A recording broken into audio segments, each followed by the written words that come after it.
How many angels exist in the world? That is the question we're going to talk about in this video. Thanks for joining me. I'm Dave Palmer. St. Thomas Aquinas does bring this up in the Summa Theologica. How many are out there?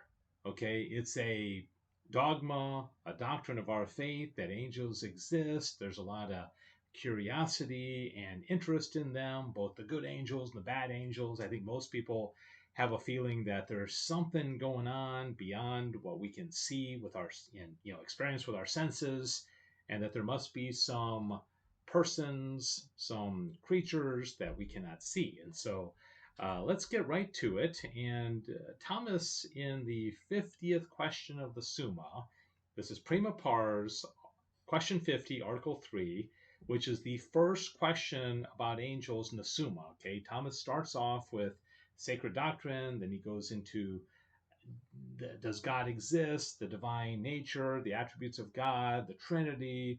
Then he goes into like good and evil and creatures and a little bit about creation. And then he immediately goes into the angels before he goes into human nature. Okay, I think that's important in the ordering of the Summa. And so, first of all, in question 50, which is the first question about angels, he says, are they incorporeal creatures? He's kind of defining them. And then by the time he gets around to Article 3, he says, are there a lot of them? I mean, do they exist in great number? I mean, how many are there? And so it's kind of interesting. And this is a pretty deep, article of the Summa. So it's going to bear some explanation. And I think it also has a little bit of kind of almost an assumption that you understand Plato and Aristotle and the difference between what they believe. But we'll go through it slowly here and try to make sense of it. In the Sed Contra, where he quotes an authority, he quotes scripture and says, it is said in Daniel 7:10, thousands of thousands ministered to him, and tens of thousands times 100,000 stood before him. So Thomas is going to come down on the opinion that there are a lot of angels, okay, tens of thousands and a whole bunch of them. In fact, he's, as you'll see as this kind of plays out, it's even higher than that. All right, this is kind of small, but I got 3 or 4 slides here to show you. This is the Corpus. He says there have been various opinions with regard to the number of separated substances. And so, first of all, understand that when he talks about separated substances, he's talking about angels. We also could have a separated soul, like when souls die and they depart from the body. That's the very definition of death, is the soul and the body separating, right? But when he talks about separated substances here, he's talking about angels. Plato contended that the separated substances are the species of sensible things.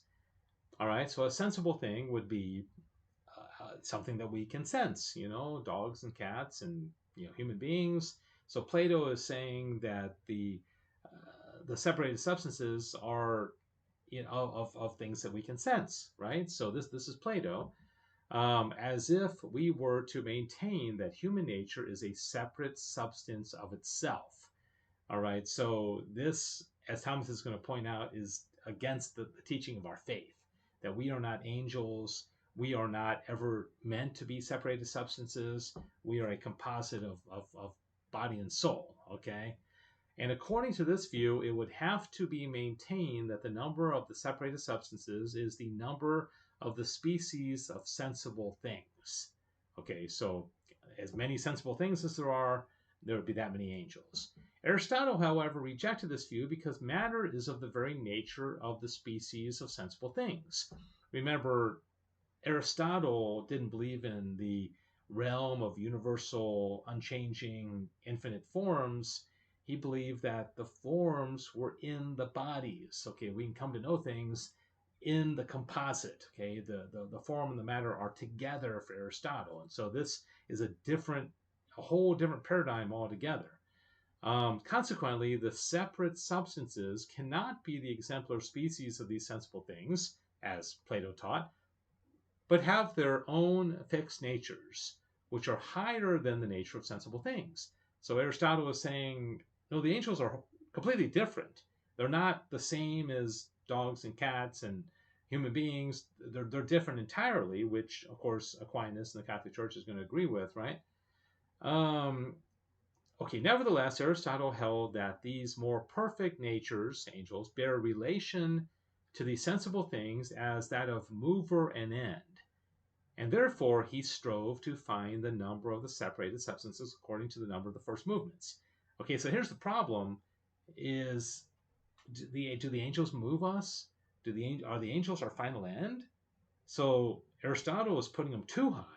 He's basically giving them the role of God because they move us and they're our final end, right? Thomas goes on, but since this appears to mitigate against the teachings of sacred scripture, as I just mentioned, Rabbi Moses the Jew, wishing to bring both into harmony, held that the angels, insofar as they are styled immaterial substances, are multiplied according to the number of heavenly movements or bodies, as Aristotle held, while he contended that in the scriptures even men bearing a divine message are styled angels, and again, even the powers of natural things, which manifest God's almighty power. It is, however, quite foreign to the custom of the scriptures for the powers of irrational things to be designated as angels.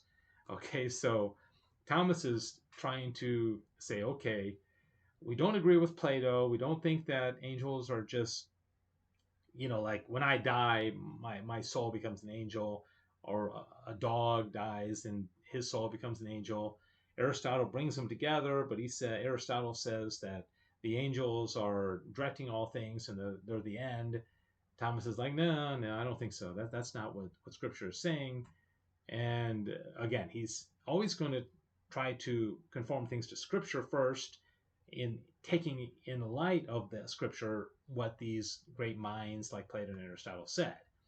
Okay, hence it must be said that the angels, even inasmuch as they are immaterial substances, exist in exceedingly great number, far beyond all material multitude. Okay, interesting. This is what Dionysius says. There are many blessed armies of the heavenly intelligences, surpassing the weak and limited reckoning of our material numbers. The reason whereof is this: because since it is the perfection of the universe that God chiefly intends in the creation of things, very important line there, the more perfect some things are in so much greater in excess are they created by God. Okay, so the greater something is, the more God creates them. And God's perfection and God's purpose is the perfection of the universe. So he's going to create more of the good things, which makes you wonder, like, why are there so many species of insects, which are kind of low creatures? There aren't as many species of higher creatures like monkeys and baboons or something like that, but that's a whole different topic, okay?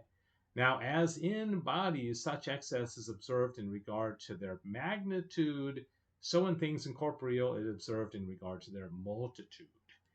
All right, so let's move on. This will be the last slide here. We see, in fact, that incorruptible bodies exceed corruptible bodies almost incomparably in magnitude. For the entire sphere of things, active and passive, is something very small in comparison with the heavenly bodies. Hence, it is reasonable to conclude that the immaterial substances, angels, as it were, incomparably exceed material substances as to multitude. Okay, so and that's the end of the article. So what are we to take from this? If you look at, there's like 1 million species of insects. There's like 6,000 species of snakes, and like 13,000 species of birds. There's a lot of species of creatures out there. A lot of particular creatures out there as well. We have to understand that there are more angels than there are creatures that we can see. So because of the plan of God to bring all things to their completion and to their perfection, it's more important, according to St. Thomas Aquinas, that there be a lot of more perfect creatures, which are the angels, than there are corporeal creatures like bugs and dogs and turkeys and pigs and things like that. So how many angels are there? Well, Thomas doesn't know. He doesn't know exactly. But if you look out at the world and you see all the creatures that we see on an everyday basis, all Thomas is saying is that there's more than that. Okay? Thanks for watching.